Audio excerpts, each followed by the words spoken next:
Vacuum cleaner. One should not forget to empty the vacuum cleaner before Pesach.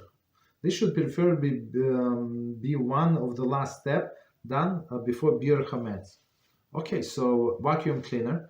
Of course, you have to clean. Why? Because most likely when you are vacuuming before, right, before the Pesach, there's some crumbs in there. Of course, you beetled them. Meaning, we're going to see in our Seder the procedure how you renounce all of the homes that you have. You said even if I have, it's nothing for me.